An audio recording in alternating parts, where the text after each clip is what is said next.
आणि आपण पाहत आहात ॲक्ट 20 न्यूज। भारतीय बौद्ध महासभेचे खुले अधिवेशन आज पीएसच्या शारीरिक शिक्षण महाविद्यालयाच्या प्रांगणावर संपन्न झाले।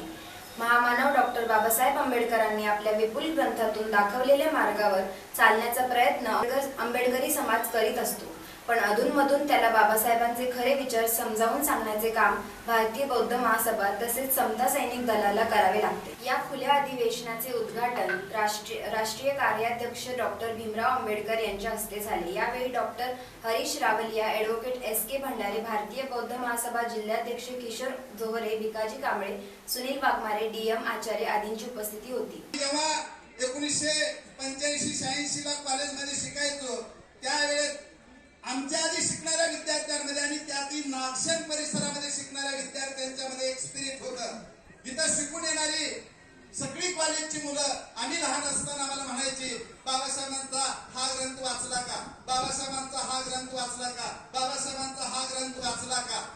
म्हणजे त्या काळातली बाबासाहेबांची ग्रंथ संपदा वाचून काढण्याचं जे स्पिरिट त्या काळामध्ये होतं ते आमच्यामध्ये आलं। आम्ही ग्रंथ वाचायला लागलो, पण बाबासाहेबांचे ग्रंथ वाचायचे असतात म्हणून आम्ही वाचायला लागलो।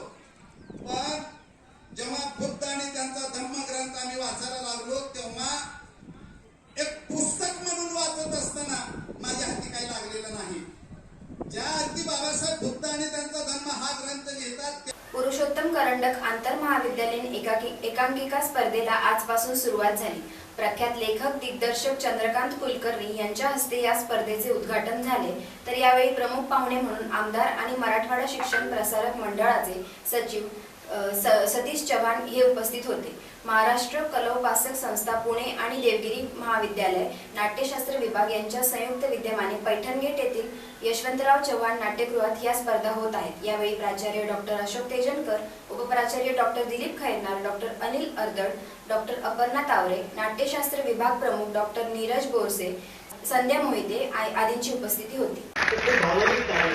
कारण फंक्शन्सला येण्यापेक्षाही इथे माणसांच्या भेटीगाठी होतात परत एकदा, आणि हे तर खूपच महत्वाचं होतं। आज ज्या उपक्रमासाठी मी आलो, मंचावर असणारे आमचे ज्येष्ठ मित्र आणि राजकारणाच्या मित्र चंदू कुलकर्णी, मला चंदू चंद्रकांत येतच नाही तोंडात, मी त्यांना आता चंदूच म्हणतो लहानपणापासून। आम्ही दोघं खोकेचे, मी खेळाडू एका ग्राउंडवर खेळले, आणि ज्या पुरुषोत्तम करण्यात स्पर्धाचं सगळं यांनी सांगितलं म्हणजे त्यात रिपीट करत नाही, पण तरी मनापासून या ठिकाणी व्यक्त आभार करतो। आपल्याला प्रश्न पडला असेल की पुरुषोत्तम करंडक हे नाव कसं पडलं। पुरुषोत्तम करंडक ही स्पर्धा आयोजित करणारी स्पर्धा म्हणजे महाराष्ट्रीय कलोपासक पुणे। महाराष्ट्रीय कलोपासक पुणे या संस्थेमध्ये आपल्या सर्वांना माहिती असेल, पुणे शहरातली नूतन मराठी विद्यालय ही जी शाळा होती, या शाळेमध्ये असणारे सर्व गुरुजन, या गुरुजनांनी एकत्र येऊन ही महाराष्ट्रीय कलोपासक संस्था 1936 साली स्थापन केली, आणि या संस्थेच्या माध्यमातून आमच्याकडे महाराष्ट्रीय कलोपासक पुणे आणि मराठवाडा शिक्षण प्रसारक मंडळ संचलित देवगिरी महाविद्यालय नाट्यशास्त्र विभाग यांच्या संयुक्त विद्यमाने आंतरमहाविद्यालयीन पुरुषोत्तम करंडक आंतरमहाविद्यालयीन एकांकिका स्पर्धा आम्ही घेतोय। याचं यजमानपण आम्हाला मिळालेलं आहे। या स्पर्धेचा मुख्य हेतू काय असेल तर तो होता की विद्यार्थ्यांना काय आहे तर तो आहे विद्यार्थ्यांना तयार करणं। गेल्या 58 वर्षापासून ही स्पर्धा इथे अख्ख्या महाराष्ट्रामध्ये होते, पण विद्यार्थी घटक जो आहे लेखनाच्या बाबतीत, दिग्दर्शनाच्या बाबतीत आणि अभिनयाच्या बाबतीत तयार झाला पाहिजे। अभिनय, लेखन आणि दिग्दर्शन या 3 गोष्टींवर याच्यावर मुख्य फोकस असतो। तंत्र जे आहे, प्रकाशयोजना, नेपथ्य, रंगभूषा, वेशभूषा यांना इथे फारसं महत्त्व दिलं जात नाही, कारण ही इथे लेखक तयार झाला पाहिजे, दिग्दर्शक तयार झाला पाहिजे आणि अभिनेता तयार झाला पाहिजे, हा त्याचा मूळ हेतू आहे। या स्पर्धेमध्ये जळगाव विद्यापीठाचं संघ असेल, स्वामी रामानंद तीर्थ मराठवाडा विद्यापीठ असेल, नाहीतर डॉक्टर बाबासाहेब आंबेडकर मराठवाडा विद्यापीठ असेल, यात आणि MGM विद्यापीठ, महात्मा गांधी मिशन विद्यापीठ, या 4 विद्यापीठाच्या अंतर्गत ही स्पर्धा आम्ही यावर्षी पहिल्यांदा होती आहे। आणि यातील लांब लांबून लातूरवरून काही संघ आलेत, काही नांदेडवरून काही आलेत, काही बीड जिल्ह्यातून काही संघ आलेत, औरंगाबादचे काही संघ आहेत आणि जळगावमधून काही संघ आलेत।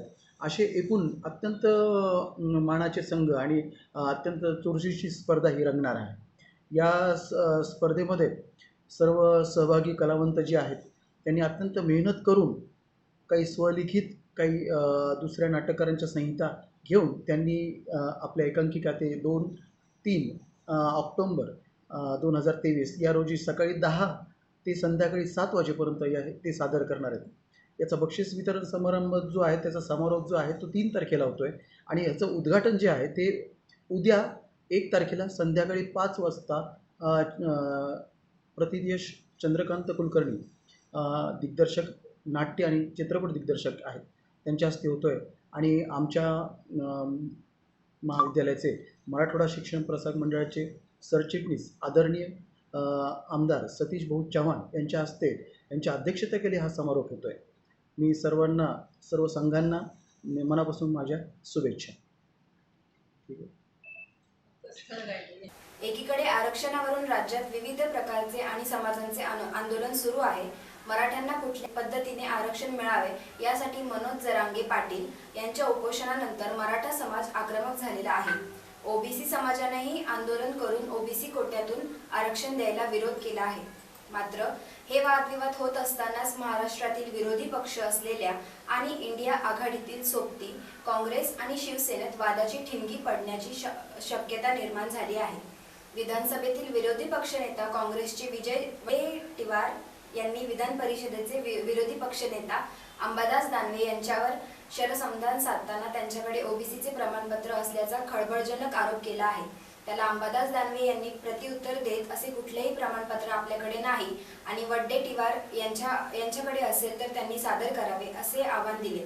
याआधी अनेक जातीचे बोगस प्रमाणपत्र काढले जातात हे सिद्ध झालेले आहे आणि अनेकांच्या तक्रारीवरून काही जणांवर गुन्हेही दाखल झाले आहेत. आता विरोधी पक्षनेता अंबादास दानवे यांच्या नावाचे असेच एखादे बोगस जात प्रमाणपत्र आता विरोधी पक्षनेता अंबादास दानवे यांच्या नावाचे असेच एखादे बोगस जात प्रमाणपत्र तर वडेट्टीवारांच्या हाती लागले नाही ना, ज्यामुळे त्यांनी दानवेवर बेछूट आरोप केला.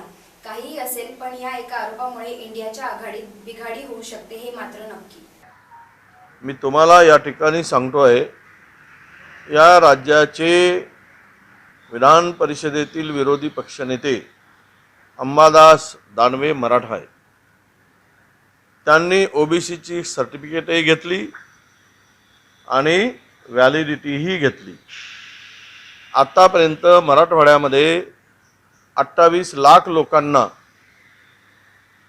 पैसे घेऊन जात प्रमाणपत्र ओबीसीच्या लोकांना व्हॅलिडिटी दिली गेली आणि हे काम झपाट्यानं सुरू आहे. त्यांना विचारा ना. माझ्याकडे कोणतं प्रमाणपत्र नाही, प्रमाणपत्र नसल्यामुळे व्हॅलिडिटीचा प्रश्न. तुम्ही दोघे एका पेजवरती आहात, विरोधी पक्षातले नेते आहात. मला माहित नाही त्यांनी कसं बोलले असतील. ते कुठं बोलताय त्यांना विचारा. आता मी कसं, माझ्याकडे तर कोणतं प्रमाणपत्र नाही, व्हॅलिडिटीचा असायचं काही प्रश्नच नाही. राष्ट्रपिता महात्मा गांधी यांच्या जयंती निमित्ताने महात्मा गांधी स्मारक निधी केंद्र छत्रपती संभाजीनगर संचलित विभागीय गांधी भवन येथे राष्ट्रपिता महात्मा गांधी सप्ताहाचे आयोजन करण्यात आले. उद्घाटनाच्या पहिल्या सत्रात माजी मंत्री अनिल पटेल यांच्या प्रमुख उपस्थितीत आंतरराष्ट्रीय ख्यातीचे लेखक शेषराव चव्हाण यांचे व्याख्यान झाले. 7 ऑक्टोबर पर्यंत विविध मान्यवरांची भाषणे होणार आहेत. शासकीय ग्रंथालयाच्या शेजारी असलेल्या गांधी भवन येथे दररोज सायंकाळी 5:30 वाजता व्याख्यान होणार आहे. तोपर्यंत देशात जे स्थित्यंतर घडवण्याची अपेक्षा आहे किंवा जी खंत आहे ती पूर्ण होऊ शकणार नाही, हे मला अगदी स्पष्टपणे सांगायला पाहिजे. पण हे होऊ शकतं, हे होऊ शकतं जर निश्चय केला आणि काही ध्येयप्राप्ती समोर ठेवली तर हे होऊ शकतं. आता गांधी जयंतीच्या निमित्ताने माई वृद्धाश्रम, अजिंठा सुपर स्पेशालिटी हॉस्पिटल आणि समता फाउंडेशन यांच्या संयुक्त विद्यमाने मोफत आरोग्य शिबिराचे आयोजन करण्यात आले. यावेळी विविध आजारांची तपासणी करण्यात आली तसेच उपचार करण्यात आले.